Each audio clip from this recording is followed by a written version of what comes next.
Estamos começando mais um Roda Viva. Este programa é transmitido ao vivo pelas TVs educativas de Porto Alegre, Minas Gerais, Espírito Santo, Mato Grosso do Sul, Bahia e Piauí, TV Cultura de Curitiba e TV Cultura do Pará. É ainda retransmitido pela TV Educativa do Ceará. O convidado do Roda Viva desta noite é o professor, poeta e escritor Décio Pignatari. Você que está em casa e quiser fazer perguntas por telefone, pode chamar 252-6525.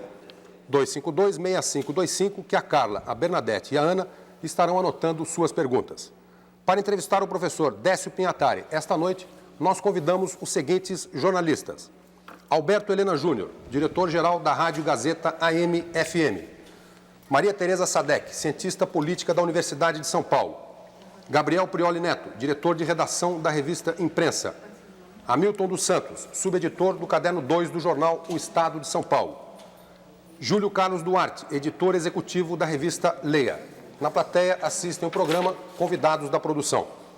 O escritor, poeta e professor universitário Décio Pignatari é paulista de Jundiaí e tem 62 anos. Foi um dos criadores do movimento da poesia concreta e é apontado como um dos maiores especialistas no estudo e análise dos meios de comunicação de massa, especialmente a televisão. Boa noite, professor. Boa noite. Ontem nós terminamos uma maratona, nós, telespectadores e os candidatos, como candidatos, uma maratona pela televisão da propaganda política e eleitoral. Eu queria que, nesse começo do Roda Viva, o senhor nos desse uma rápida análise desses programas, ou seja, nós avançamos, sem dúvida, na democracia, mas gostaria de saber se nós avançamos também na comunicação com o público, na comunicação com o eleitor, para convencê-lo a votar neste ou naquele candidato. Sim, sem dúvida avançamos, sim. Sem dúvida avançamos. Quer dizer, ao contrário do que alguns analistas diziam, e aliás continuam dizendo ainda hoje, especialmente na imprensa escrita, de que esse circo era muito chato, de que ninguém ia assistir, de que isso era uma perda de tempo, deu-se o contrário. Isto é, o horário gratuito do TSE despertou um enorme interesse, todo mundo acompanhando em todas as classes sociais e realmente fazendo a cabeça, decidindo e tendo um papo assim mais vivo. Agora, o senhor acha que os candidatos em geral, eles tentaram passar realmente um programa de governo, as suas ideias, ou fizeram mais uma jogada de marketing, de construção de uma imagem que, de repente, não é aquela que corresponde à realidade? Bem, eles, como sempre, usam de todos os truques para cativar o eleitor, pegar o voto útil. Mas uma coisa é certa, do ponto de vista de televisão, televisão é um meio de baixa definição. Então, a regra primeira é a seguinte: na televisão, quem faz discurso perde. Não se sai bem. Isto é, você tem que realmente ter um tipo de conversa mais cool, mais fria, mais direta com o telespectador, e não pode fazer discurso. Talvez então, por isso vejam Ulisses Guimarães, vejam outros que só liam no teleprompter, um desastre completo. De repente, talvez esteja aí uma explicação para o sucesso do Enéas, por exemplo, que durante 15 segundos... de fato, sim. Falou, meu nome é Enéas e... Mas, de qualquer maneira, alguém haveria de pintar nisso, não é? Porque esse grande circo eletrônico, democrático, era inevitável.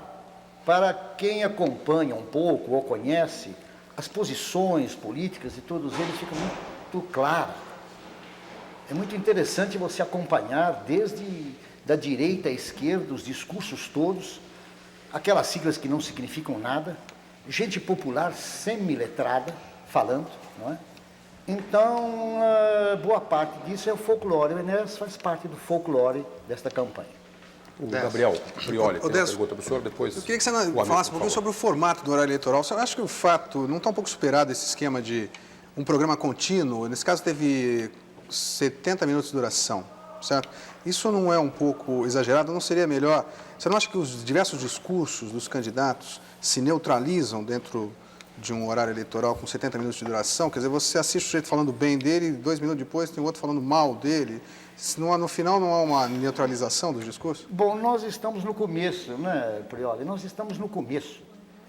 Quer dizer, depois de 29 anos é natural que você vacile um pouco no formato.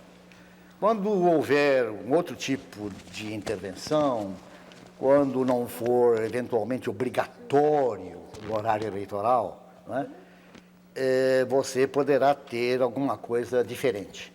No momento, eu acho isso era inevitável, porque é preferível que você apresente logo todo o naipe, todo o painel do jogo de cartas, de uma vez para um eleitor que é jejuno, que é semiletrado, que na verdade é quase analfabeto em matéria de eleição. Então a televisão está funcionando assim como guia de cego, né? E se os partidos tivessem, digamos, o horário distribuído ao longo da programação, como se fosse uma mídia normal de televisão, um anunciante normal que se reversaria ao longo da programação, pequenas janelas ao longo da programação inteira, pegando de manhã até de noite. O que você acha dessa ideia? Pode ser feito. Eu acho que pode ser feito, não há nada que impeça que isso vá acontecer. Talvez seja excessivo no momento, porque o número de candidatos é excessivo. Contudo, isso também é inevitável. A Europa foi assim também. Quando você se redemocratiza, é inevitável o circo, a multiplicação, a fragmentação de partidos e candidatos, né? A Itália é um exemplo disso. A Titiolina ainda hoje é um resquício daquilo que veio no pós-guerra. O Hamilton tem uma pergunta, por favor. Em 84, numa entrevista, você dizia que, quando ocorria o movimento das diretas, você dizia que o fato da Globo estar, a princípio, de fora, não estava dando a cobertura adequada que se pretendia ao fato, você dizia que isso não tinha muita importância porque a televisão não comandava a discussão política, mas quem comandava era a imprensa. Passados esses 5 anos, principalmente hoje, com essa campanha eleitoral, quando a televisão acabou se tornando quase que uma personagem, você continua achando a mesma coisa, que a imprensa que comanda a discussão política? Não. A discussão, sim. A televisão mostra o fato político e a imprensa escrita analisa o fato político. Nesse sentido, de resto, a análise, o nível de análise política da imprensa escrita é muito bom no Brasil. De fato, a televisão vem antes. Ela realmente joga o fato e, em muitos casos, a imprensa simplesmente se limita a comentar como tem acontecido. De fato, assim é. A televisão é muito mais rápida, não é? E de resto, nós temos aqui um fenômeno espantoso, que é este que está ocorrendo aí. Eu disse, inclusive, na própria TV Globo, num seminário que eu fui dar lá 40 dias atrás, para o pessoal de produção, que nós estamos assistindo não era uma disputa de presidenciáveis, mas era uma disputa de mídias presidenciáveis. O Alberto Marinho ainda pode virar presidente do Brasil. O Alberto Helena tem uma pergunta, por favor. O Scott, quando fez a primeira pergunta a você, a segunda, ele colocou a questão do debate, do personalismo e da questão do programa de governo, né? E eu te pergunto, você fazendo uma comparação com as últimas eleições há 29 anos e meio atrás, você que é homem dos signos e dos símbolos, nós tínhamos, me parece que apenas não tínhamos a televisão, o veículo a serviço dessa coisa, mas que toda a estrutura, o bojo da campanha era muito similar, muito parecida. Quer dizer, você tinha lá a espada do Marechal Lott, que era contra a corrupção, contra o golpe, etc. e tal, pela legalidade. Tínhamos o Jânio Quadros com a sua vassoura contra a corrupção, para limpar, etc. e tal. Mais ou menos, na essência, o quadro que nós temos por aí. E as pessoas votavam mesmo em nomes, né? Como em 50 votaram também e tal, até mesmo por um ex-ditador. Como é que você encara isso? Em que medida a televisão ela realmente pode entrar para mudar essa estrutura de diálogo entre o candidato e o eleitor? A televisão, para começar, ela é muito rápida. A televisão tem a rapidez e ela caminha junto com o computador. Não é um acaso que o TSE está preparado para dar resultados assim, 30 vezes mais rapidamente do que há 30 anos atrás, né? E a televisão é rápida. Você dificilmente poderia ter uma visão assim tão imediata de tantos candidatos em tantos lugares ao mesmo tempo. Flagrantes de comícios em todas as partes do Brasil. Nesse sentido, é muito importante essa rapidez com que você vê o todo da situação. Em outros tempos, não, você tinha que revelar o filme, a fotografia e mandar despachos e tal, não era o jornal. A televisão, nesse sentido, tem essa tremenda rapidez e tem o seguinte, exceto visto o que ocorreu com a rádio, que foi o primeiro veículo realmente nacional, nós temos que levar em conta isso. A televisão se tornou nacional. Quer dizer, eu sei por que ela se tornou nacional. Se tornou nacional numa jogada da Embratel com a Globo. Mas ela se tornou um tremendo veículo de massa nacional, verdadeiramente nacional. E isto muda tudo. Muda tudo porque é um país que vem desde o analfabeto até o filósofo, ao mesmo tempo se manifestando diante de candidatos. Mas a linguagem continua sendo a mesma. São jingles, são símbolos, tocar o emocional do... Houve uma pequena mudança. Havia símbolos mais populistas em outros tempos. Marmita, vassoura. Agora estamos mais ecológicos, né? Tem passarinhos, essas coisas. Maria Tereza, por favor, tem uma pergunta para Décio. você. Décio. Sim. Nas últimas eleições, há 29 anos atrás, o eleitor saía de casa e ia até o comício. Então, você tinha um corte entre a vida privada e a vida pública. Para chegar na vida pública, o eleitor teria que sair da sua casa. Hoje, eu acho que você tem toda a razão, nós temos a televisão e o comício que impera é o comício eletrônico. Então, é o candidato que chega na casa do eleitor. Que consequências você vê nessa distinção entre o público e o privado, comparando as eleições de 29 anos atrás e as eleições deste momento, quando é o candidato que chega na casa do eleitor e, ao chegar na casa do eleitor, não existe uma distinção entre o eleitor analfabeto e o eleitor filósofo, como você está chamando? De fato, você tinha grandes comícios onde a massa tinha que ir. E era o único modo de você saber o que estava acontecendo, não é? Em geral, da classe média para cima, mais letrada, não ia a comício. Aguardava as notícias pela imprensa, eu pela rádio, decidia, julgava. Eventualmente, quando havia alguma coisa semelhante a um documentário cinematográfico. Estava muito mais distante. Candidato e povo e eleitor estavam mais distantes. Hoje eles estão mais próximos e, inclusive, as reações são mais rápidas. Era difícil que você assistisse uma surpresa eleitoral. Naqueles tempos era um pouco difícil, mesmo sem os ibopes, mesmo sem os levantamentos de opinião previamente. Ainda quando alguém dissesse, eu não quero o voto dos marmiteiros? Ainda quando, quer dizer, era muito difícil uma surpresa nas urnas. E hoje já começa a acontecer isso. As reações são muito rápidas. As pessoas, inclusive o eleitor, o povo vai aprender muito rápido para saber onde está o seu verdadeiro interesse. Então, há surpresas realmente. Os meios de massa agem rapidamente e fazem a cabeça rapidamente e as pessoas decidem de um modo, às vezes, surpreendente. O Júlio Carlos tem uma pergunta, por favor. Você não acha que o horário obrigatório não é uma violência ao sagrado direito do espectador de poder mudar de canal? Parece que está todo mundo mais aliviado porque o horário acabou. Isso se o mundo fosse uma abóbora chamada televisão. Ele pode desligar a televisão, né? Eu creio que a televisão, tal como acontecia com pasta dental e toalhas higiênicas, 30, 40 anos atrás, está na sua fase didática. Está na sua fase didática. Você tem que ensinar as pessoas a usarem isso, tem que ensinar a usar a televisão, tem que ensinar a dialogar.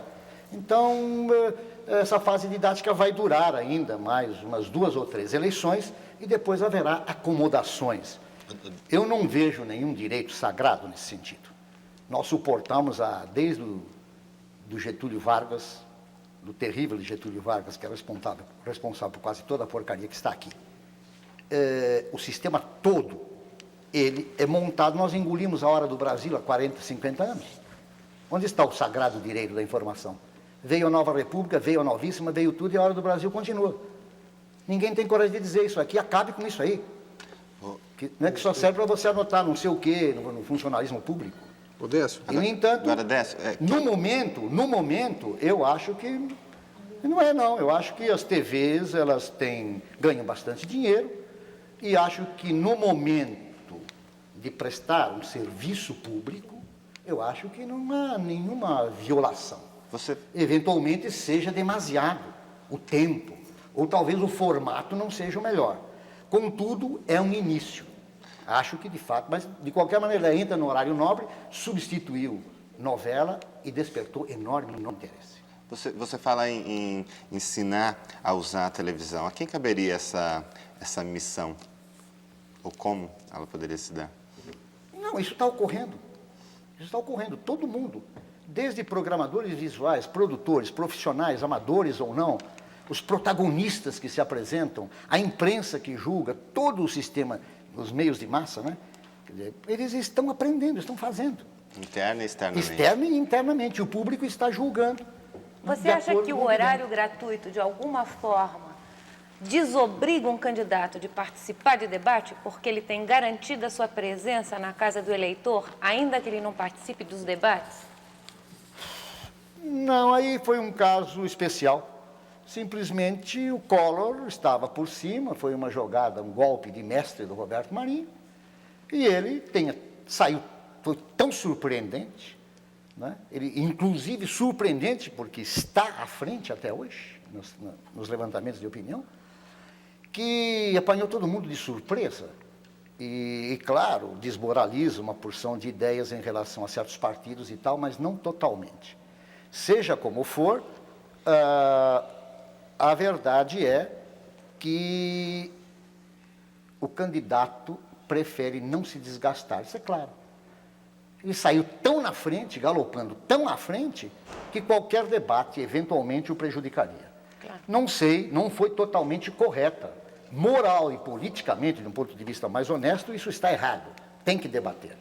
Contudo, se ele vai para o segundo turno, como é quase certo, ele irá debater. Irá debater, de resto, pela própria Globo, como já está prometido. Não é? Eu acho que ele pode não querer e o público julga. Quer dizer, nós temos uma espécie de marketing eleitoral, político, ideológico. É o público que decide. Se ele fez bem ou se fez mal, as urnas vão dizer. Gabriel Eu acho que Prioli, ele tem o direito de não dizer. Ele pode não querer participar do debate por uma questão de tática política. Estrategicamente, isso é muito mal. Para um político que, enfim, sempre aparece de modo indireto, né, praticando um pouco de ventriloquismo, na base do Barão de Munchausen, não é? Ele realmente não aparece, só aparece indiretamente, e, em todo caso, essa tática está dando certo. Essa tática está dando certo, mas, em compensação, o mundo não termina aí, nós não estamos vendo, é apenas o começo de uma longa história, e certos candidatos realmente têm se saído bem, têm passado suas mensagens, você está conhecendo a cara, o jeito deles, e está vendo também quais deles são apenas candidatos pessoais, quais deles são apenas partidos, quais deles são ambas as coisas. Gabriel Prioli, por favor, tem uma pergunta. Décio, esse tema televisão acabou sendo um dos temas quentes da campanha, né? Especialmente a relação entre o candidato Collor de Mello e o Dr. Roberto Marinho foi bastante lembrado por alguns candidatos que, exatamente a propósito desse tema, chegaram, inclusive, a contestar, disseram que vão contestar judicialmente depois, a questão, o monopólio, o suposto monopólio que a Globo exerce, quer dizer, exerceria sobre os meios de comunicação. Como é que você vê essa questão colocada agora no âmbito de um novo governo? Você acredita que esses candidatos, né, especificamente ou mais diretamente o Leonel Brizola, mas também há outros candidatos que se manifestaram contra a Rede Globo e contra o esquema em que a televisão está organizada no país, você acredita que efetivamente eles tomarão medidas se chegarem ao poder no sentido de mexer com a estrutura em que as comunicações estão montadas no país, ou foi retórica eleitoral? Não, para começar, certas declarações do Brizola e do próprio Lula não têm apoio na Constituição. A Globo não tem monopólio, não é verdade. O que acontece é que politicamente ela conseguiu manobrar muito bem, ela foi a emissora que surgiu com a ditadura, se fez com a ditadura, se organizou junto com a ditadura, ela surgiu inclusive para esmagar a TV Record para evitar o protesto, daí lançou o Festival Internacional, ela veio com capital estrangeiro, se montou e se organizou em alta competência, dispensou o capital estrangeiro e tudo mais, e como me disse um funcionário da Embratel há vários anos, quando fui fazer um seminário lá no Rio de Janeiro, ele falou, a coisa era assim, para onde vai a Embratel, vai a Globo, para onde vai a Globo, vai a Embratel. E o Antônio Carlos Magalhães está aí para não deixar ninguém mentir que se você tem poder político de influenciar, você influencia. O Estado de São Paulo relatou coisas espantosas. um diálogo entre o Roberto Marinho e o presidente da República, e você não sabia realmente quem era o presidente da República. Aquilo é espantoso. Agora, de qualquer maneira, não é um problema de monopólio. A própria Constituição prevê aquilo que, quando eu escrevi sobre televisão, preguei muito, que é a organização como se faz na Europa, como se faz nos Estados Unidos. Você tem que ter um órgão, nada de dentel, nada de coisa nem policial e nem o governo central que vai distribuindo canais ou cortando canais de gente. Não, você tem que ter um órgão com representantes de muitos setores, inclusive do interesse público, empresariado e tal, e que vai decidir ao âmbito legislativo, no âmbito do Congresso, a quem conceder canais ou não conceder, ou a quem e de que canal cortar eventualmente se abusou da concessão. Isso vai ser extraído do Executivo. Isso está na Constituição. O problema é que precisa organizar isso. De modo que não se trata de monopólio. É um erro do Brizola falar que é monopólio e que ele vai acabar com o monopólio da Globo. Isso, na verdade, é ditatorial, é autoritário, porque não é monopólio. Não, mas na verdade, a Globo dominou, porque domina o mercado e todo mundo quer falar para a Globo, e as relações entre a mídia dominante e o governo são relações de poder.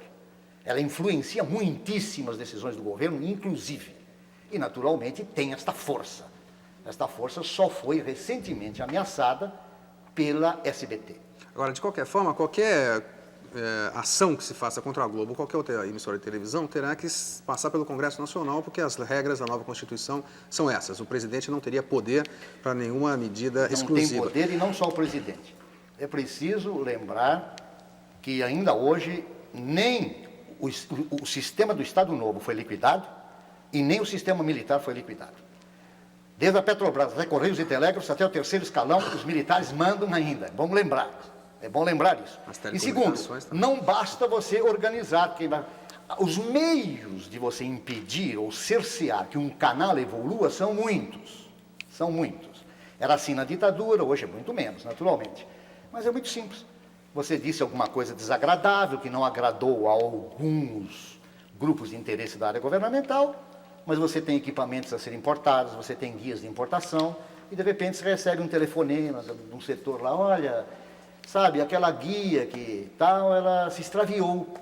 Você não pode retirar da alfândega. Você começa a ter um monte de pressões de todos os lados para evitar isso. Agora, isto vai acabar. E tem você acha que o fato que vai acabar, que você vê que existem condições políticas para que possa acontecer qualquer mudança no setor de comunicações, que a oposição a esse setor tenha condições de fazer essa mudança? Você vê isso concretamente? Claro, é evidente que se o Collor for presidente, é evidente que ele vai ser quase um estepe do Roberto Marinho. E as coisas não vão mudar tão rapidamente. O Roberto Marinho e a Globo continuarão tendo hegemonia. Eu não duvido disso, eu não duvido. Mas as condições da lei, as condições do Congresso são bem diferentes. Isso já não será tão facilmente conseguido. Alberto Helena, por favor. Décio, eu queria Depois o Hamilton. colher um fragmento aí do que você está dizendo, dar um corte na história, a gente voltar uns 20 e poucos anos atrás, quando você disse que a instalação desse poder, que é a TV Globo, ela deu-se na medida em que o poder instituído queria evitar o protesto, que era liquidar com a TV Record. E há muito fundamento no que você está dizendo. Mas eu pergunto uma coisa. Aqueles festivais, os musicais, que que eram um veículo para aquela música de protesto política, engajada, muito claramente, muito definida, ela teve um break exatamente em cima do AI-5 e do tropicalismo, que você foi um dos inventores. Você foi um dos culpados, né? Você, o Caetano e tal coisa. Aquilo, como é que você vê aquele movimento hoje com o distanciamento do tempo? E nesse sentido, no sentido de que a música popular era, via televisão, um instrumento de protesto, um instrumento político, que se levantava contra, por exemplo, os programas Chacrinha e Jovem Guarda, que eram dois programas estereótipos do poder, da chamada alienação, como se usava na época dizer. Então, e de repente, com o tropicalismo, isso tudo esboroa, e o Chacrinha ele é resgatado, né, para a intelectualidade, o bojo Jovem Guarda também. e a Jovem Guarda também. Então, como é que você vê, do ponto de vista político, esse movimento? Hoje. Não, a ideia de alienação era uma ideia, quer dizer, era um tempo em que nós vivíamos dominados, inclusive a própria classe média não comunista, vivia dominada por uma visão puramente stalinista e maniqueísta. A esquerdofrenia nacionalista tomava conta do patrulhamento e, como dizia o Jean Paul Sartre, no Brasil é espantoso, todo mundo é de esquerda. Não é? Na verdade, que todo mundo era de esquerda. Tudo aqui é muito fluido. Na verdade, a Jovem Guarda representava uma classe média ascendente, sofisticada, e tentava absorver uma informação que vinha de fora, os Beatles explodindo e o rock, aquela coisa. E o próprio Chacrinha era o outro lado, era o mundo popular, era o circo, como ele mesmo uma vez disse, a praça pública que foi parar na televisão com bandeirolas e tudo, não é?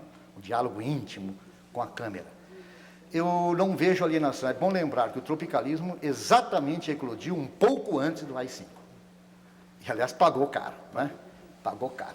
Porque quando o tropicalismo vai e explode em 67, e eles mesmos não queriam fazer parte do movimento. Os baianos nunca quiseram engajar-se num movimento, porque eles achavam que isso até mercadologicamente era perigoso, não era bom. Era melhor você trabalhar meio solto, e com isso eles são solidários até hoje. E trataram de liquidar a sigla rapidinho, né? De negócio de tropicalismo, essas coisas. E veio, veja bem, em 67, 68, aí vem o AI-5, no fim de 68, e eles são exilados. Né? Não creio que se tratasse, era uma alienação de tipo sociopolítica, pregação anticomunista bem de velho estilo, a igreja interferindo diretamente nas coisas do Roberto Carlos, né? E na própria coisa do Chacrinha, de distribuir comida. Então você tinha dois polos muito interessantes. Quer dizer, se ambos fossem alienados, um contra o outro dava um retrato não alienado da situação. Décio, você comentou aí sobre Caetano, Gil, os baianos, etc. E o telespectador Amador Ribeiro Neto, de Sumaré, ele diz: na campanha Diretas Já, o senhor cobrou de alguns artistas a participação na campanha. O senhor reclamou que Gilberto Gil e Caetano Veloso não tinham participado. O senhor acha que o artista deve se engajar pública e politicamente nessas Deve não, mas pode. Eu fui, assim, um pouco cobrador demais naquela ocasião, né? Acabei brigando com Caetano à toa, depois me recompus, achei que não valia a pena. Eu creio que você não pode ficar vigiando simplesmente a posição que os intelectuais ou artistas tomam. Ao contrário, uma das grandes novidades desta democracia incipiente, que recomeça, é esta, que nunca se viu em outros tempos. Todo mundo declara qual é o seu partido, qual é o seu candidato. Em outros tempos, todo mundo tinha medo, ninguém falava nada. Nós estamos assistindo a um fato novo. As pessoas colam adesivos, dizem, lutam, discutem, falam e declaram qual é o seu candidato. De modo que não creio que não é necessário que o artista se engaje pessoalmente. Se ele quiser, ele que o faça pessoalmente e tudo bem. Não há nada de mal nisso. Agora, se ele preferir tomar outro tipo de posição, quer dizer, na verdade, escrever ou reservar-se para dar um retrato de outro tipo, sem envolver-se diretamente nas agruras de posições que mudam muito rapidamente. Veja, o Gil era PMDB anteontem e agora já é Brizola. Então, é tudo muito fluido. O Chico era do Partidão, agora já está com Covas. Há uma fluidez... Com o Lula. Desculpe. Então, há uma fluidez muito grande de posições. Não há por que cobrar. Eu acho que se eles se engajam, se alinham politicamente, isso é bom, não há nada contra. E também, se não se engajam diretamente, não há nada contra também. Cobrança e patrulhamento, o senhor também mencionou patrulhamento, e o telespectador Jaime de Souza Marcos, do Jardim Bonfilholi, pergunta se existe muito patrulhamento ideológico na USP. Não, a USP é um espaço universitário, cultural, bastante grande. Mas o senhor deu um suspiro enfático. A coisa é meio complicada. É meio complicada porque eu não estou no setor de letras, por exemplo. Não é? E nunca quis estar, nem na Universidade de Brasília e nem agora. Eu estou na FAO, na Faculdade de Arquitetura, e em Brasília eu estava no setor de comunicação coletiva. chamado lá pelo Pompeu de Souza em 65, depois que as tropas invadiram o campus, eu me demiti, junto com os músicos e mais 200 professores. Mas uma coisa é certa, na área cultural e literária há de fato um patrulhamento. Em toda parte, nas revistas, em todo lugar, menininhas e menininhos meio focas, quando eles querem provocar, sem saber nada do problema cultural, então eles te provocam sabendo se tal ou tal coisa é elitista, ou se é formalista, ou se é isto. A FAO tem alguma coisa nesse sentido, na medida em que a esquerda comunista da FAO, que em outros tempos havia dado grandes resultados na arquitetura, apesar de toda a malandragem de um Niemeyer em matéria de posição relativamente ao realismo socialista do Zhdanov e do Stalin, eles provocaram realmente um certo patrulhamento em relação às ideias novas. Ou seja, toda a chamada arquitetura pós-moderna, que teve origem em manifestos, por exemplo, do Robert Venturi, em 64, nos Estados Unidos, e depois espalhou-se pelo mundo todo, hoje já está até historicizado. Esse debate foi proibido quase que na FAO. Não houve debate, quer dizer, a arquitetura pós-moderna veio e foi embora e não houve debate. Nós ainda eles estão defendendo a velha arquitetura do concreto, chamada moderna. Curiosamente, não só a esquerda, o pessoal da direita também impediu e nem levou. Eu há 15 anos estou tentando fazer a discussão sobre o pós-moderno na arquitetura. Em letras, então, é uma coisa pavorosa. Passado uma geração, 33 anos, uma geração inteira, praticamente verboten, é proibido estudos ou qualquer coisa relativa à poesia concreta no setor de letras da USP. Para não dizer do Brasil todo. Proibido como? Por quê? Como isso? Os professores não aceitam trabalhos de alunos que queiram trabalhar nessa área e nessa linha. Mas não há nenhuma Algumas reação exceções. a esse tipo de... Como? Não há nenhuma reação a Não, esse tipo não de há. manifestação? Outro dia mesmo eu estava dando carona para os meninos de letras e não há reação. Eles realmente não discutem e não informam, não interessa. Isso é cortado, não interessa, está fora do currículo. Acabou. Hamilton, por favor, tinha uma pergunta. Você defende muito a televisão como um grande potencial de informação, que claro que é. Eu queria saber se é que você já se decidiu, se a televisão teve alguma influência no seu voto. Aliás, professor, pergunta também o Pita, de Ribeirão Preto. Ele pergunta, se o poeta fizesse alguma poesia, a que partido o senhor faria? Muito bom. Então eu vou responder a ambas. Não, a televisão não chegou a fazer realmente a minha cabeça. E em relação à televisão, eu hoje já não sou mais aquele que fica defendendo a televisão a todo custo. Não.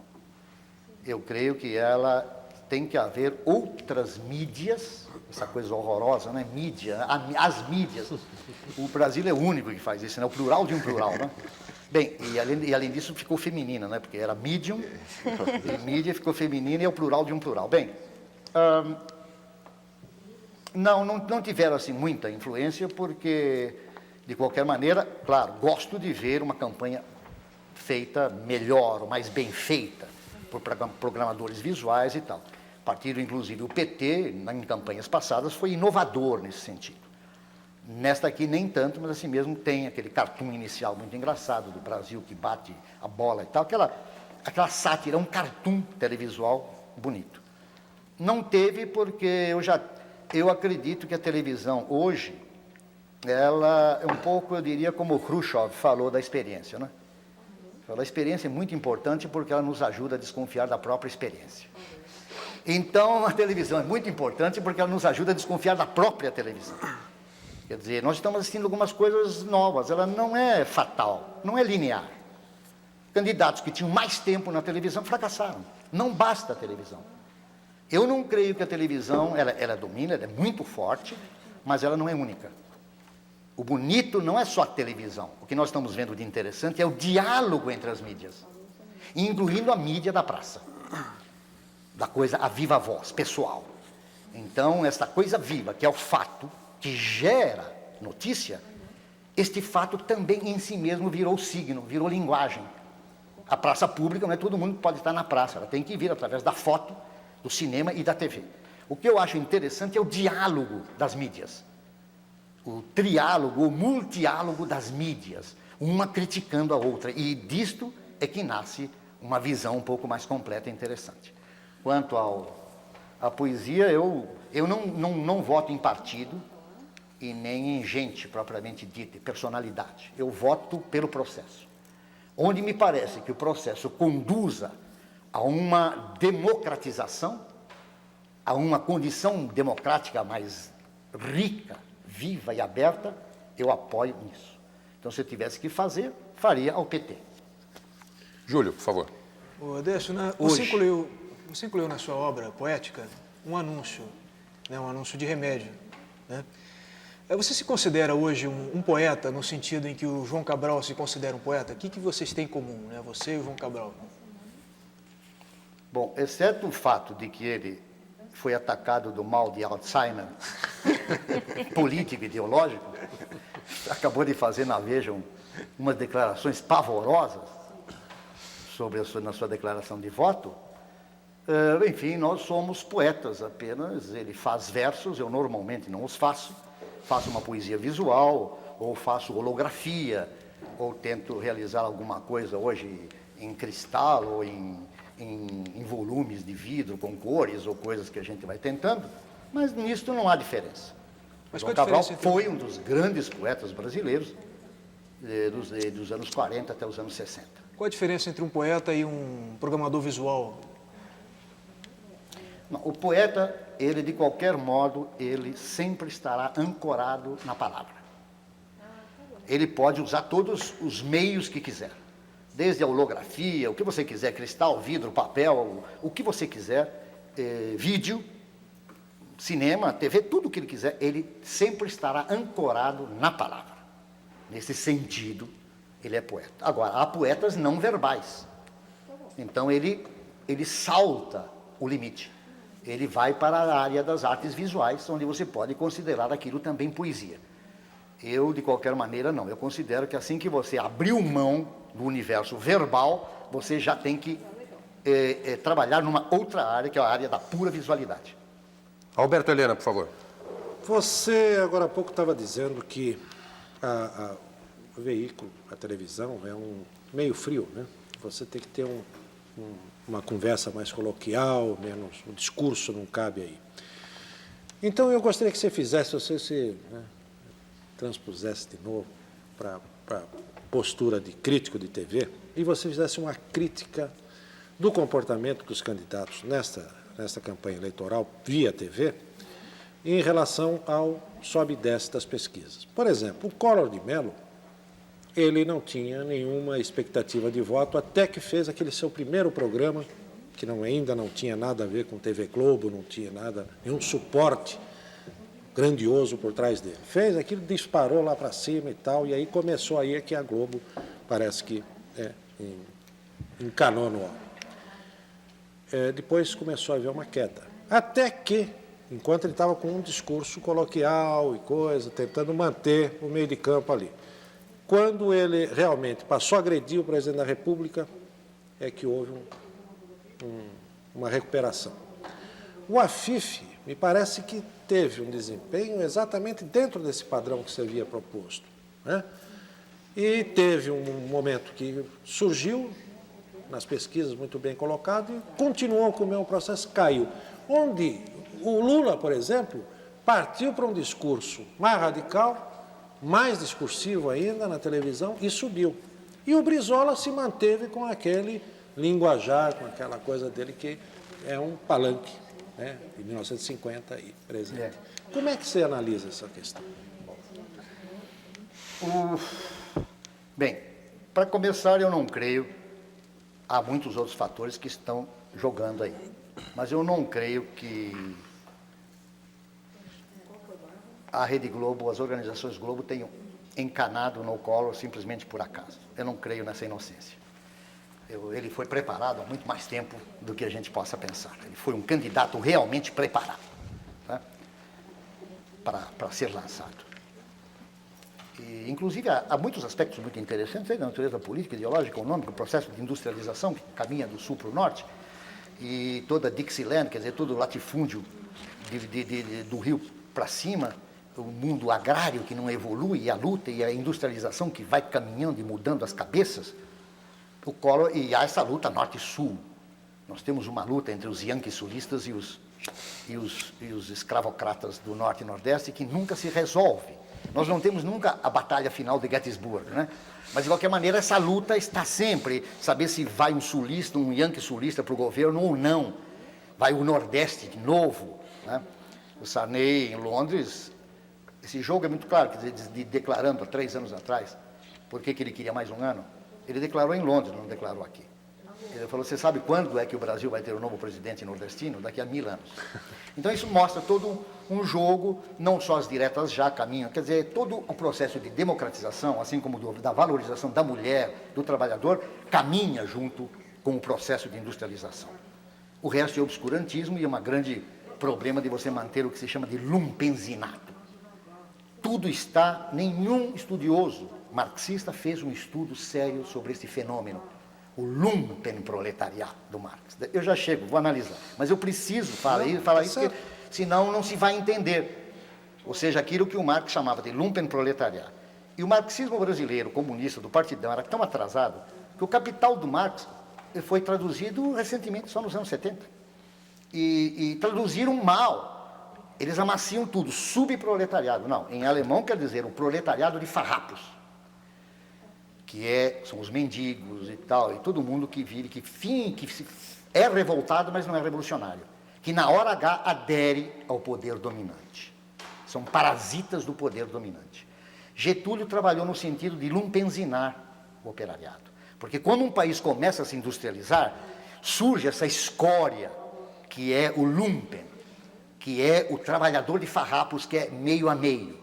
Então, a igreja, quando era reacionária, exatamente o que ela fazia. Ela nunca defendeu o trabalhador, ela só defendia o favelado e a prostituta e o mendigo, que é a falsa revolução. Esse problema, esse fenômeno, então você vê, por isso, quando alguém dá voto aos 16 anos e voto ao analfabeto, ele não está sendo bonzinho, não. É o sistema brasileiro que se mantém. Você mantém a base do lumpenzinato, do lumpenproletariado, e continua sustentando justamente esse pessoal no poder que faz esta demagogia, porque eles não sabem fazer uma leitura que não seja aquela dos clientes. Será que ele vai dar para mim 1 litro de leite, uma merenda, uma roupa, um carro ou um terreno? Então é o lumpen que pensa que vai ganhar alguma coisa de graça. E agora que nós estamos começando a ver os primeiros sintomas de demolir isto. Então você vê as coisas mais absurdas. Você vê um Brizola defendendo o ditador Vargas. Mas ele até que é escusado no sistema brasileiro, porque nós vemos aí as coisas mais bárbaras. Uma arquiteta como a Lina Bobagem se declarando ainda hoje stalinista, sim senhor. O Darcy Ribeiro, outro dia na televisão, defendendo Getúlio Vargas. Você imaginou? Era a mesma coisa que o Bertolt Brecht de defender Hitler. É um absurdo, simplesmente uma loucura. O próprio Partido Comunista não denunciou, nem nunca fez um estudo sobre o lumpenzinato, nem nenhum cientista político. Então, esta geleia geral do lumpen, que corrói a própria classe média, ele que julga por moral, não por política, porque não tem espessura política, é aí que elege os Jânio Quadros da vida. O próprio Brizola tem muito desse homem que ainda vem de lá, que é o lumpen. Quem tocou nesses 2 pontos? A FIF chegou primeiro a falar assim, vamos desmantelar o getulismo, e falou por aí. E o Lula teve a coragem de finalmente enfrentar o debate com o Brizola a respeito de Getúlio Vargas. Todo o sistema previdenciário brasileiro é um absurdo, onde você simplesmente manda em tudo. Até em federação de futebol você intervém, sindicalismo você intervém. Onde é que se viu sindicalismo com desconto em folha? Isso é loucura. E é isso que garante o lumpenzinato. Incrível. Aí você vê, candidato por candidato, é tudo bastante claro. Você tem os elementos folclóricos, mais ou menos marginais, desde a Lívia Maria até o Enéas, que vem, enfim, alimentar um pouco, fazer um pouco a festa folclórica deste lumpenzinato. Você tem aqueles candidatos de velho estilo que estão sendo jogados na lata do lixo, como o senhor Aureliano Chaves e Ulisses. Ambos, o Aureliano, que não tem nada de inocente. Por que ele se pendurou no governo até ontem? Porque ele, no Ministério de Minas e Energia, dava cobertura às jogadas da Petrobras, que era a Caixa 2 das Forças Armadas. Senão você não tem bilhões para fazer Angra e muito menos para fazer o AMX ou lá o que seja. Esta é a verdade. E ele e o povo simplesmente julgou ele a nada. Você vê, o Ulisses, que preferiu primeiro o poder para depois as mudanças, recebeu e mereceu o que está tendo. Você vai ter aqueles que não sabem discursar, saem melhor. São 3 que não gostam de discursar e não sabem discursar muito bem. São os que estão se saindo muito bem. Maluf, Covas e o próprio Lula, que antes espumava meio assim, hidrófobo, e agora já está falando, já está ouvindo o que a outra pessoa fala, já está dando um tempo e com isso está entrando mais na própria linguagem da televisão.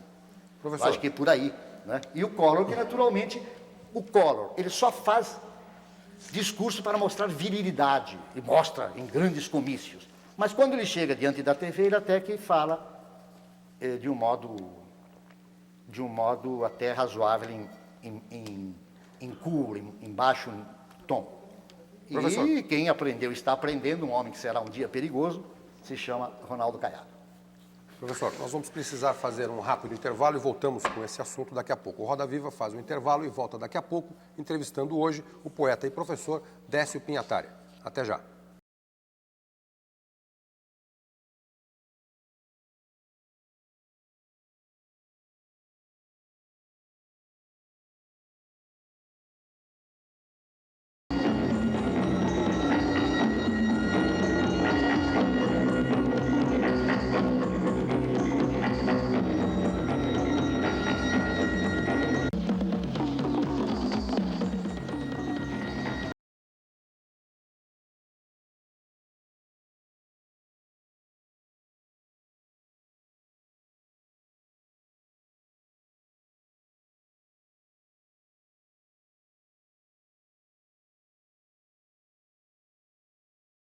Voltamos com o Roda Viva, que hoje está entrevistando o poeta e professor Décio Pinhatari. Professor, o telespectador Paulo Vieira, de Porto Alegre, no Rio Grande do Sul, ele pergunta por onde o senhor acha que caminha, para onde caminha a mídia, a comunicação no Brasil. Se o senhor consegue ver novas formas de entretenimento e informação dentro ou fora dos meios de comunicação. Bom, pergunta é muito ampla. As mídias impressas seguiram certas lições da TV e renovaram muito, desde o copydesk até a diagramação. E tudo muito rapidamente, até chegar ao modelo mais recente, que foi o US Today, né? Que serviu de modelo para muito da imprensa mais dinâmica brasileira. A televisão agilizou muito a própria imprensa, a mídia impressa e a rádio também. De modo que por aí, o modo como as coisas estão acontecendo, no entrechoque ou multiálogo das mídias, nós estamos indo bastante bem. Bastante bem. A área das artes e da cultura é que não vai bem, as mídias vão bem. O que não vai bem, professor? A matéria de arte nós não temos mais nada, o Brasil está tudo em terceiro time. Romance brasileiro do terceiro time, cinema brasileiro do terceiro time, tudo que você quiser, incluindo a psicanálise. Quer dizer, você não tem, a música brasileira já foi muito mais criativa. Não falemos da música clássica erudita ou de pesquisa, que realmente a música de alto repertório conta com muito pouco apoio aqui no Brasil, a ponto de ser um milagre de você poder ter uma emissora em FM como a Cultura, onde você só ouve música clássica, né? Quer dizer, nós estamos mal. É verdade que não é que o mundo esteja muito bem criativamente. Você só vê notícias de best-seller e rock.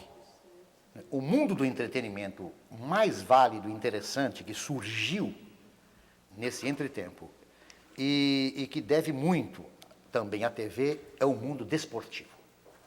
Aí está a nova área importante do entretenimento. Todo esse mundo desportivo, além futebol, porque inclui também crianças, as mulheres, etc, etc. Essa evolução do entretenimento desportivo me parece uma coisa fundamental. Esta é uma das áreas importantes. As outras áreas são as de convívio, desde crianças até adolescentes e tal. Nenhum adolescente se desliga da televisão, porque ele quer se enturmar, ele quer ver gente. Você tem períodos em que você é dominado pelas mídias ou pela TV, e há períodos em que você simplesmente se afasta dela, porque você precisa de um contato direto, porque o contato direto continua sendo uma mídia das mídias, uma mídia insuperável. O senhor falou só rock. O senhor não gosta de rock? Acha que o rock brasileiro... Não, eu gosto. Não, coisa não é, chata? não tem nada. Os Titãs, gosto, né? Porque você tem alguém realmente criativo lá, como o Arnaldo. Inicialmente, alguns grupos se formaram que estavam anunciando alguma coisa, né? Em lugar de gente isolada, eram grupos. Eles sumiram um pouco, o Itamar foi para um lado, o próprio Arrigo parou, e ficou um rock brasileiro que, do ponto de vista do som, é muito pobre. É muito pobre. Ainda hoje, ele é montado em cima da letra. As pessoas seguiam mais pela letra do que realmente pelo som. Como o som realmente não inova nada. Se você compara as inovações da bossa nova até o tropicalismo, você vai ver que realmente o rock brasileiro ainda... Compare não com o americano, nem com o inglês. Apanhe o rock alemão ou outros, eles realmente têm um dinamismo de informação muito grande, mas mesmo assim já é excessivo. O senhor mencionou bossa nova e tropicalismo. O Alan Camargo, aqui de São Paulo, de Santa Cecília, ele pergunta se o tropicalismo dos novos baianos matou a bossa nova. Dos baianos? Não, não matou. Quem quis matar a bossa nova foi a Elis Regina. Eu sei que, porque eu participei do primeiro festival, que não foi o da Record, foi da Excelsior, da organização de Vitor Costa. Quando o Cotzella, o Rogério Duprá e eu saímos de Brasília, nós participamos da seleção. Do Arrastão? Que ganhou o Arrastão? Que ganhou o Arrastão? Exatamente. Então, a Elise era um caso muito estranho. A coisa foi feita um pouco para lançar a Elise, mais o Rui Guerra e Vinícius, aquela coisa toda. Mas, enfim, uma coisa mais participante, bem no estilo regional do Partidão. E a Elise tinha era um caso muito especial. Ela tinha uma musicalidade muito estranha. Ela era incapaz de desafinar. Era simplesmente incapaz, ela não sabia desafinar. E ela tinha então ela queria se lançar, então ela queria justamente enterrar a bossa nova. Ela falava naquele tempo, ela estava lá com o Pica-Pau, e tal, e dizia que era isso aí, quer dizer, não, precisava acabar, que o que interessava era a música popular brasileira. Então queria acabar porque ela não conseguia desafinar? Não conseguia desafinar e ela... era a chance dela, ela se sentia bem naquele tipo de música, como de fato o futuro mostraria, por altos e baixos. Hamilton, por favor, tem uma pergunta. Nesses anos 80, alguns artistas, sobretudo alguns cineastas, o Wim Wenders e agora mais recentemente o Soderbergh, eles colocam uma coisa interessante que são as relações humanas sendo intermediadas pela eletrônica, pela mídia. Você vê isso em Paris, Texas, você vê isso em Sex, Lies and Videotapes agora. E, por outro lado, você tem aquele artista plástico inglês, também o David Hockney, que diz que o fax, um elemento novo nisso, aproxima mais as pessoas porque resgata um certo intimismo na comunicação. Eu queria saber até que ponto as relações humanas podem suportar essa intermediação da mídia eletrônica ou dos processos eletrônicos. Bom, como sempre, eu creio que os artistas nunca temerão as novas mídias. Né? Os maus artistas, sim. Aconteceu no passado com a fotografia, os maus artistas disseram, perdemos o emprego. Não é? E depois, quando veio o cinema, o pessoal mal de teatro disse, acabou-se o teatro. Na verdade, as novas tecnologias propiciam uma quantidade, uma qualidade diferentes. Muita gente é artista. Não só aqueles que se lançam, ou que estão numa Bienal, ou que expõem, ou que entram no circuito de alguma mídia impressa. Há um número enorme de gente fazendo arte e utilizando essas mídias que vão ficando ao alcance de multidões. Desde o vídeo, fotografia, daqui a pouco será holografia, quer dizer, a televisão hoje virou aquilo que seria a máquina Kodak das crianças, né? Hoje os micros estão nas mãos das crianças, os videojogos são fascinantes, que você pode criar quantas coisas ali, né? Como é que a criança adquire toda uma mentalidade diferente, rápida, né? de inteligência sensível, dialogando com a mídia eletrônica.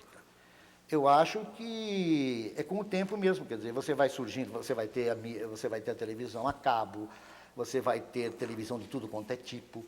Um belo dia, as grandes redes não serão muito importantes. É preciso legalizar as TVs e rádios piratas, um nome, aliás, muito mal dado, que são mídias alternativas importantíssimas. Isso é, as mídias de sinal fraco que permitem você ter facilmente muitas emissoras de rádio e TV no município, para romper exatamente este grande guarda-chuva de chumbo das grandes organizações.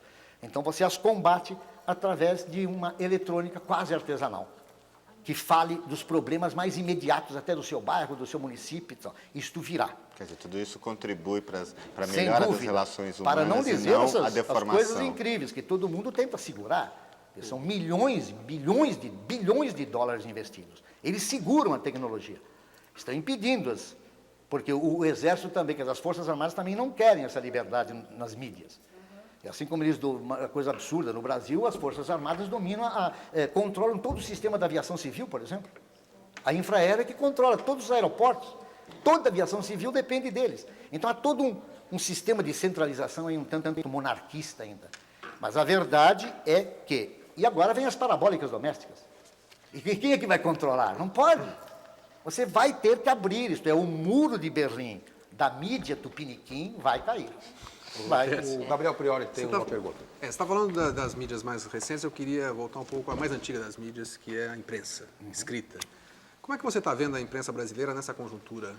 Muita gente critica a onda, digamos, a onda neoliberal em que embarcou a imprensa brasileira. Muitos intelectuais criticam, digamos, o afastamento que a esquerda teve da imprensa. Quer dizer, hoje em dia, os setores liberais da imprensa são muito maiores, muito mais expressivos do que a esquerda. E a esquerda já foi dominante, né, na imprensa, mesmo sendo a imprensa controlada, não pelos... Os jornalistas já foram majoritariamente de esquerda. Como é que você interpreta todo esse processo? O que está acontecendo? E como é que você vê, particularmente, o caso da Folha de São Paulo, que me parece o jornal de mais influência no Brasil nos últimos 10 anos? A imprensa teve que mostrar agilidade e foi o que fez a Folha. Inicialmente, quando estava com o velho Frias, ela era muito conservadora. Quando os ventos mudaram, eles perceberam que você tem que mudar. Para você não muda ideologicamente à toa. Você muda porque ideologicamente existe, acarreta alguma coisa no mercado. Ideologia não é coisa tão solta no ar. Ela realmente tem consequências mercadológicas. Então mudou, passou de pai para filho, renovou, mostrou toda uma outra cara. As esquerdas, no Brasil, naturalmente entraram em franca fase de desmoralização, especialmente as esquerdas marxistas, quer dizer, desmoralizaram a esquerda no Brasil. Isso é o partidão, que eu considero marxista, no Brasil não é marxista, é preciso que se diga que são stalinistas, porque eu me considero marxista. São stalinistas, isto é, o stalinismo, a partir do momento que em 1934 Stalin chegou e disse para o pessoal da América Latina, vocês não podem fazer revolução, vocês têm que praticar o que se chama de nacionalismo democrático, ou democratismo nacionalista, como quiser.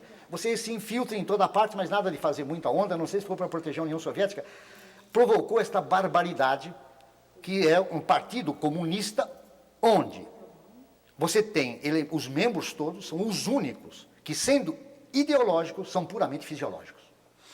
É uma coisa espetacular. E a prova está aí.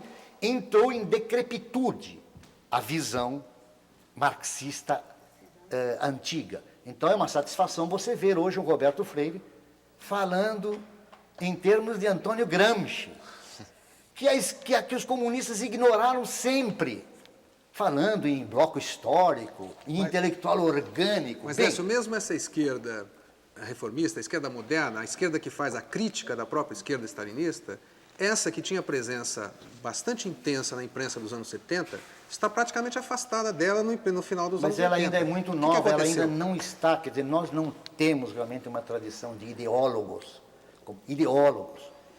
Veja o absurdo, eu estava lendo outro dia, falou na Folha, a Folha. A Folha, então, naturalmente, deu uma guinada para a esquerda, mas acontece que as esquerdas ficaram sem ideias, não há ideias. Nós estamos esperando que se forme uma ideologia de uma nova esquerda. Porque houve um grande vazio, um grande buraco, e veja o resultado. Basta dizer que os dois partidos comunistas do Brasil não atingem 2% de votação. Quer dizer, você nunca viu uma coisa dessa, um partido revolucionário de massa que é de elite. Xingaram tantos outros de elite que hoje realmente eles não têm, estão reduzidos a nada. Então, você tem que renovar, você tem que realmente estudar de novo. E neste vazio, neste grande vazio, quem é que entra na esquerda e está ocupando os espaços desta esquerda? É a igreja. É a igreja. Não se lembre, quer dizer, a igreja que, através justamente, está ocupando os espaços porque ela realmente tomou uma posição e tem organização para isso. Agora, veja o absurdo.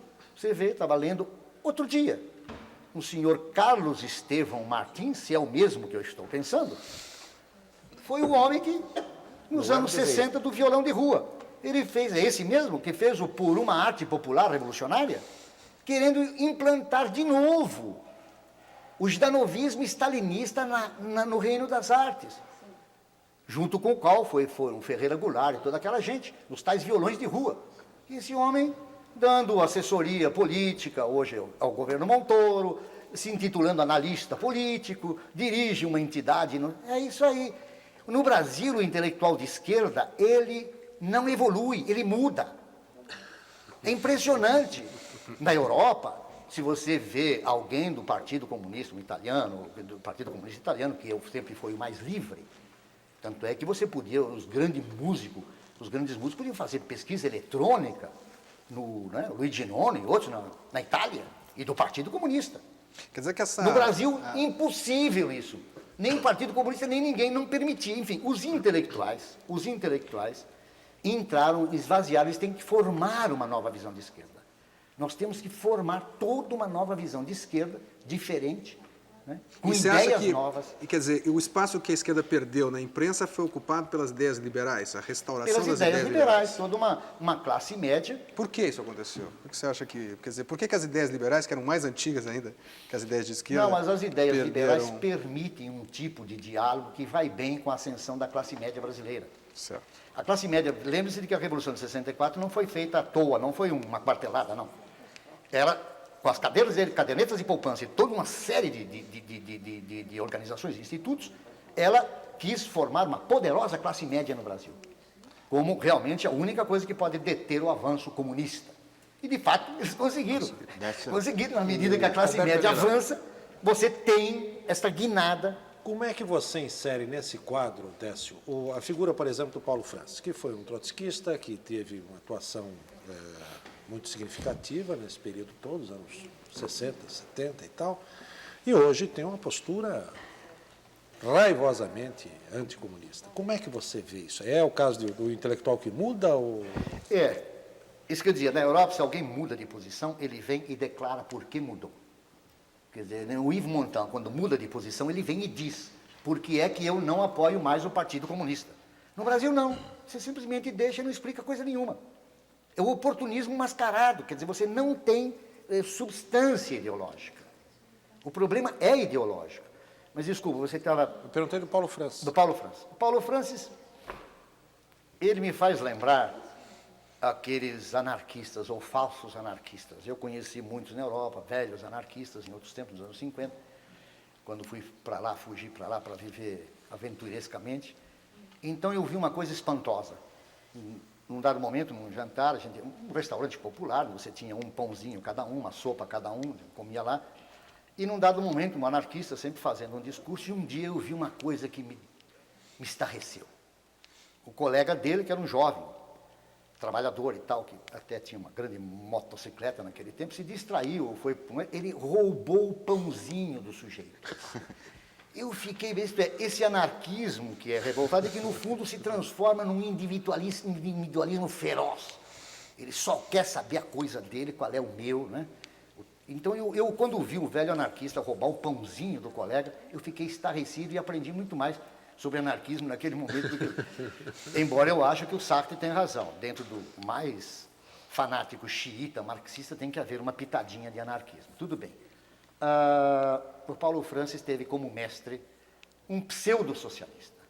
Ele é o homem do altar dele, é o homem, ele imita esse sujeito até hoje, e eu até revendo, que é o Bernard Shaw. O Bernard Shaw, né, o teatrólogo, meio judeu, meio católico, meio irlandês, meio tudo, era assim, né? Era um socialista cínico. E o Paulo Francis, mudando também de posição, vendo o desastre que é esse lumpenzinato brasileiro, só que ele não detecta bem, porque ele, na verdade, só lê revistas. E ele, então, não detecta bem o fenômeno. Mas, às vezes, numa outra linha, se ele não fosse assim tão... Então, ele é como se fosse um velho anarquista que hoje rouba o pão do vizinho, né? Ele é um erro, um grande equívoco. O que ele está querendo dizer, talvez, então, se ele quisesse, ele não sabe, porque é tudo muito pessoalista, para não dizer personalista, é que o socialismo brasileiro teria que passar por um capitalismo avançado. Isto sim faria sentido. Isto faria sentido. Ainda mais hoje, né? Agora, essas briguinhas, tipo, que ele adora, né? Tipo, né, da Mary McCarthy contra a Lilian Hellman, ele adora fazer esse tipo de briguinhas pessoais, de brigar com a Erundina, brigar com o Lula, falar essas coisas do Sarney, tá tudo bem pessoal, né? Onde você perde o horizonte político e ideológico. Perde. Ele simplesmente hoje, infelizmente, é uma espécie de exibicionista, clownesco, de uma linguagem crítica já morta. Mas ele é um sucesso de mídia, professor. Como o senhor me explica? Ele é um sucesso de mídia porque todo mundo, ninguém escreve direito e ninguém tem escrita personalizada. E o Paulo Francis, sendo ainda um pouco antigo, ainda tem uma escrita personalizada. Escreve direito. Escreve. Não, ele não é que ele é um mau escritor, mas ele é um bom autor. Décio, Sim. Você afirmou que a Folha deu uma guinada, a Folha de São Paulo deu uma guinada à esquerda. Isso é uma contradição em relação ao discurso dela, que se pretende absolutamente neutra. Você não acredita na neutralidade? Tempos. Hoje não. Hoje não. Hoje ela é mais ou menos neutra, liberal. Hoje não há essa posição mais clara de esquerda. Ela deu no tempo da mudança da abertura, né? Do Figueiredo e tal, quando o Figueiredo, enfim, depois do Geisel, quando já se prenunciou uma abertura, então a Folha deu a sua grande jogada, que na verdade correspondia a um tipo de abertura de natureza técnica e administrativa que ela estava praticando. De marketing também. De marketing, através de fotolito, quando ela começou realmente a instalar o fotolito, ela conseguia fazer, inclusive, um copy desk bem mais rápido, e ela acertou muito, digamos, no repertório médio do interior de São Paulo, em que você não lê grandes notícias e só coisas mais rápidas. E ela conseguia chegar muito, muito antes em muitos pontos estratégicos do interior do estado, por exemplo. E para acompanhar isso, depois ela quis a grande cidade e foi através da ideologia, da guinada para a esquerda. Por falar nisso, Décio, você, quando fazia aquela crônica de futebol, né, Décio, pouca gente sabe, mas o Décio fez durante algum tempo na Folha de São Paulo, você acabou tendo que sair de lá porque você usou uma expressão um pouco usual, né, na época. E hoje, na Folha de São Paulo, está aí à vontade. Conta como é que foi esse episódio. Foi uma jogada engraçada. O Cláudio Abramo, que estava lá e tal, soube que eu gostava muito de futebol, joguei 30 anos de futebol na Várzea, e me chamou, falou, não, eu não quero um. Né? Eles tinham o Chiorino e quantos que escreviam lá. Quero alguém que vem de fora e faça, fale do futebol, mas faça uma ligação com outras coisas e tal. E foi realmente muito interessante, durou exatamente 26 dias, era fevereiro. E num dado momento, eu escrevi uma crônica onde eu imaginei o Pelé ensinando alguns lances de futebol para umas moças suecas que queriam aprender futebol. Então, ali eu usava termos estritamente de descrição futebolística e aquilo, claro, tinha todo um lado erótico maroto, né? Não fazer cruzamentos pelo alto, a boca da pequena área, essas coisas. E o negócio de... Né, usando todo o jargão da narração futebolística com um sentido ambíguo e dúbio. Isto foi escandaloso naquele tempo, que impossível, né? 65, né? Essas coisas, matar a bola no peito, essas coisas desse tipo. E criou-se um problema lá dentro, e eu, quando fui um dia lá entregar minha crônica, eu estava cortado, eu estava despedido. Mas, na verdade... Hoje estaria não receberia a medalha. Não aconteceria nada. Acontece sempre por outras razões, né? Por outras razões. Quando eu escrevi apoiando a greve do ABC do Lula, do PT, a primeira greve em 79, simplesmente eu escrevi, apoiei, e aí terminou um ano e meio de crônica sobre televisão no JT. Na Folha, em várias ocasiões também. Algumas coisas, inclusive, não foram publicadas. Eu, quando fiz uma crônica muito forte contra o Lima Duarte, por exemplo, não foi publicada. E coisas desse tipo. Na eleição do Jânio, era dia da eleição, e eu escrevi, porque eu tinha consultado uma série de coisas, inclusive no subúrbio, e eu falei, esse homem vai ganhar. Eu escrevi, e a crônica não foi publicada. Aí depois eu briguei um pouco, e ele teve que publicar uma semana depois. Não publicaram sob que justificativa? Cortou a crônica e tal, não publicou por razões outras. Não tinha espaço. Não tinha espaço. Uma curiosidade aqui, o William Domingos Ribeiro, de Guarapiranga, e o Luiz Cotais, da cidade de Garça, perguntam por que você nunca tira o boné da cabeça. Eu tiro também. Eu tenho uma pequena calva, mas não é por isso, não. Eu me acostumei realmente a usar o boné, lá portuguesa, lá inglesa, né? Então, me habituei para usar, para ver as temperaturas frias e quentes e tal, então eu decidi usar. O Carlos Ávila, de Belo Horizonte, Minas Gerais, ele diz que é seu amigo, não o vê há muito tempo, É verdade. e pergunta, o senhor vem anunciando há algum tempo um romance. Ele gostaria de saber em que pé está esse romance, se está sendo escrito, se vai sair, enfim. Pois é, Carlinhos, eu gostaria até de saber em que mão está esse romance. Mas ele está parado há 4 anos, tem título, se chama Panteros, e eu espero terminar, justamente agora que vem as férias de verão, espero terminar no primeiro semestre do ano próximo. Ô, Décio, o livro mais vendido no momento hoje, no mundo inteiro, praticamente, é O Pêndulo de Foucault, né? Que os críticos dizem que é um romance horrível, super árido. O que você acha? Você acha que você leu O Pêndulo? Não li. Eu não li. Mas, pelas leu e não referências... gostou ou tem? Como? Não leu e não gostou. Não li e não gostei. Realmente, o Humberto Eco hoje é aquilo que se disse um pouco do Henry Miller, é o eco. Nós batalhamos durante mais de 20 anos em relação a essa coisa de semiótica e mil troços, e de repente, né, ele ficou milionário. Só com o primeiro romance mais esse aí, ele já deve, um italiano esteve calculando, ganhou entre 4 e 5 milhões de dólares. Mas ele, primeiro, essa coisa, eu já não gostava, eu fui, primeiro, quando a última vez que esteve, eu entrevistei e foi o primeiro a dar a notícia de que ele estava escrevendo esse romance, estava ultimando esse romance, que era O Nome da Rosa. Foi um estrondo fantástico, nem ele esperava isso, e eu já não gostava. Eu depois fiz a resenha do romance, mas já não gostava. Havia um certo artificialismo naquele. O Eco, tal como o Henry Miller, ele é um autor, ele não é um escritor. E é muito difícil também você sustentar a barra, de novo, né, o Pêndulo de Foucault. Ele entra em todo um período de romances históricos, porque é isto que hoje é best-seller e dá dinheiro, né? Já faz 10 anos que o romance histórico é que dá dinheiro. Mas ele realmente não é um escritor. Ele é um autor. Como escritor, para mim, ele é de terceira categoria. Mas qual é a diferença que você faz entre os dois? Autor e escritor. O autor tem um certo interesse pelo tema que trata, ou porque ele teve um certo fenômeno, um certo período. É assim o Miller.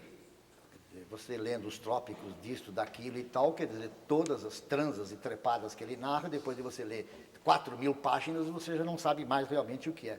Um dos poucos livros mais interessantes dele, que é The World of Sex, O Mundo do Sexo, acho que nem foi traduzido aqui, onde ele narra um engraçadíssimo namoro dele com a sogra dele, muito engraçado.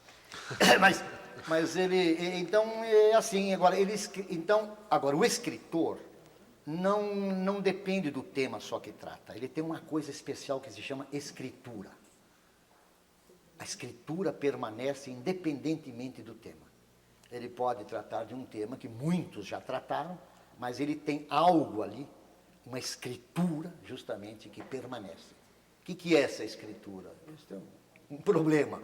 Ou seja, é alguma coisa no modo de escrever que faz com que haja sempre uma informação nova a cada leitura. Há uma virtude na escritura que sempre está expedindo uma informação nova, enquanto que o autor esgota na leitura. Professor, Esta ideia. voltando um pouco para a política, a telespectadora Joana da Silva, da cidade de Campinas, ela pergunta por que o senhor disse que o Caiado é perigoso. Bem, eu tenho, assim como muita gente, não é preciso ter faro, mas eu já passei do nível, em matéria de reconhecer fascistas, eu realmente já me irmano aos cães, isto é, eu já sinto pelo faro. Eu reconheço pelo faro o fascista, antes mesmo que ele se manifeste. Um Celso Brandt, por exemplo, com tudo que ele põe coisinha vermelha e tal, ele na verdade tem toda uma fundamentação integralista. E o Caiado realmente tem todo o estofo de um homem que, se puder, amanhã ou hoje, ele monta uma Ku Klux Klan no Brasil. O discurso dele é um discurso feroz, conservador, ele espuma ainda diante de um comunismo ou de um perigo que ele vê à sua frente. Isto é, ele, na verdade, quando os conservadores da terra, os donos da terra, porque o mundo da terra é sempre muito conservador, em geral é. Tanto é que, até na Itália, há pouco tempo, todos os conservadores sempre votam no império, votavam na monarquia. Todo o mundo agrário, o mundo rural é muito conservador, tende a ser conservador. E justamente isto gera, digamos, na cabeça deles, uma visão 3 vezes mais conservadora em matéria de propriedade. E o Caiado representa exatamente o lado hidrófobo desse conservadorismo. Eu espero que o processo democrático continue aberto como está. Ou seja, o que quer dizer aberto? A gente tem que votar no processo. O quê? Quem vencer, leva. Seja da direita, do centro ou da esquerda. E assim que perdeu, passa a faixa para o outro. É isso que é preciso. Mas ele é perigoso porque ele, de fato, ele sim é um homem de direita. Claramente. Você diria que no Brasil hoje, esse conservadorismo rançoso, fascista, não passa de 1%? Não, é muito maior. Porque é essa a intenção de voto que o Caiado obtém. É maior. Mas acontece, sim, mas acontece que o medo do comunismo sumiu. Quer dizer, se os comunistas têm 2% de votação, onde está a revolução? Ela não está à vista. Então, devido a isto, as forças mais conservadoras perdem um pouco das suas garras, uma vez que não há perigo comunista. Não existe perigo de um comunismo no Brasil. Mas elas jogam isso num aspecto maior, ou seja, o próprio Maluf jogou muito com a questão do comunismo em relação a Covas, Lula, Sim, Roberto é Freire, verdade, enfim. joga porque ele ainda acha que pode assustar as pessoas, ou religiosas, ou isto, ou aquilo, né? Mas, na verdade, é preciso lembrar que o Lula é católico, que o Lula é Papa Hóstia, que ele, afinal de contas, é católico. Então, eu não vejo bem. Então, tirou-se a força da direita, uma vez que a esquerda não está ameaçando ninguém. Né? Afinal, o próprio PT simplesmente representa, hoje, um pouco junto com o PSDB, mas é o PT que representa hoje aquela organização que tenta conscientizar os chamados trabalhadores no sentido de extraí-los do lumpenzinato. Então, por isso, mas na verdade não há perigo comunista à vista, ninguém está ameaçando ninguém, no mundo inclusive. Hoje o próprio Fidel Castro, que foi inovador, que fez uma revolução muito corajosa, infelizmente ele hoje tem você não pode, 30 anos depois, aparecer fardado de guerrilheiro e ser chamado de comandante, quer dizer, ele envelheceu de repente. A jogada genial do Gorbachev, realmente jogou a China de um lado, os Estados Unidos do outro, abriu toda a Europa para o mercado comum e vai liquidar com as forças armadas da OTAN e do Pacto de Varsóvia. Porque esse é um dos caminhos da economia. Por que a Alemanha e Japão ficaram ricos? Você não gasta bilhões de dólares em forças Aliás, armadas. que análise o senhor faz do Gorbachev? Isso é uma coisa séria, uma grande jogada de marketing político? Fantástica, fantástica. Esse é que se chama um estadista. Essa é a diferença entre um grande político e um político medíocre. O político medíocre quer o poder pelo poder. O grande político, como De Gaulle, como Kennedy, como Lenin, como Gorbachev, não, eles querem o poder para governar. É o prazer de governar, saber governar. Este é que distingue o grande político. Hamilton, por favor. Eu queria voltar um pouco a discussão para a televisão. No começo dos anos 70, acreditava-se, que até através das próprias ideias de McLuhan, acreditava-se que a mídia acabaria em breve engolindo o livro, por exemplo. No entanto, a gente viu nesses anos 80 que o mercado editorial sofreu um boom assim, extraordinário. Bom, há quem explique isso dizendo que a televisão, a mídia eletrônica não tem esse lado assim pessoal, intimista do livro. Mas há gente hoje que acredita que o vídeo tem esse lado intimista, esse lado pessoal. Eu só vejo que o vídeo ameaça o livro. Como é que você vê o fenômeno do vídeo? Num primeiro momento, né, não ameaça. Primeiro porque o vídeo está hoje ganhando muitas manifestações diferentes, está entrando na circulação normal como um equipamento. Agora, há determinadas informações que só existem com a palavra escrita. E fora dela você não encontra a informação. É nela que está. E enquanto isso acontecer, ela será importante. E o que acontece, ao contrário do que a gente pensa, a palavra escrita, eu disse isso há vários anos, até rebatendo, creio que uma colocação pessimista, não sei se do Rui Mesquita. Falei, não, a palavra escrita no Brasil está em expansão. A palavra escrita no Brasil está em expansão. No sentido de que, na verdade, a palavra escrita é uma mídia nova. Porque, claro... No Brasil. No Brasil, é uma mídia nova. E saber ler e escrever é know-how, é tecnologia de base. Se você não sabe ler nem escrever, você não pode avançar. Porque certas informações, se você não sabe ler e escrever, você não pode. Então, ela é uma mídia nova. E é mais do que isso, é uma mídia instrumental. Não é uma mídia só de entretenimento, ela é uma mídia instrumental. Ela é nova e importante, então ela está em expansão. E coisa curiosa, como a gente lembra, o Bogdanovich, o Last Picture Show, última sessão de cinema, acabou o cinema, a televisão chegou, matou o cinema. E hoje nós vemos ao contrário. Começam a construir de novo salas de cinema, nos Estados Unidos aumenta a frequência do cinema, no Brasil as salas de cinema voltam a ser construídas. Quer dizer, não há essa matança da mídia anterior. Num dado momento ela domina e depois ela tem que dialogar com as outras mídias. Mas O o Alberto cinema Helena. está em crise. Como? O cinema está em crise, quer dizer, como meio, não é uma arte meio arcaica. Ela é, mas o teatro também está em crise e não vai morrer. Enquanto houver representação no mundo, haverá teatro. Quer dizer, o que acontece é que num dado momento você perde a hegemonia, só isso. Você não ocupa o primeiro nível, mas você não perece. Você Alberto tem Helena, por muitas favor. vidas. Com o transistor, a rádio estava morta. Com o transistor, ela ficou portátil e foi para cima. Gorbachev, De Gaulle, você citou duas personalidades. Eu queria saber o seguinte, hoje em dia, até bem pouco tempo, era indiscutível a análise, vamos dizer, dialética da história. Hoje em dia começa a discutir a importância central do indivíduo. Há vários autores aí discutindo a Revolução Francesa, centrando nas pessoas que fizeram realmente o processo, que criaram o processo, e não as forças que contribuíram para isso e tal. Que medida você acha que realmente o ser humano é o centro dos acontecimentos e não as forças correlatas e tal, esse negócio? Como é que você está encarando essa discussão agora? Bom, esta palavra dialética está tão desgastada que não pode usar, mas esse entrosamento, ora harmônico, ora conflituoso e conflituado, entre indivíduo e grupo haverá sempre. E isso é que faz a riqueza do diálogo. Ora pende mais para o indivíduo, ora mais para o grupo. Mas uma coisa é certa, A gente às vezes fala Gorbachev como se fosse pessoa isolada. Não. Ele sem um apoio geral e amplo de forças grandes renovadoras, ele não poderia fazer nada, inclusive dentro das Forças Armadas.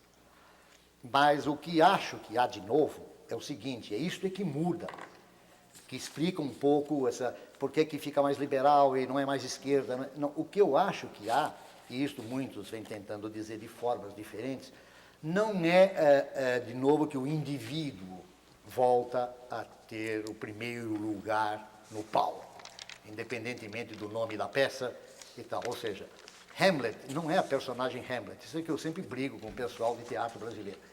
Hamlet é uma peça chamada Hamlet. Então, todo ator brasileiro um dia quer representar Hamlet porque ele só vê o Hamlet.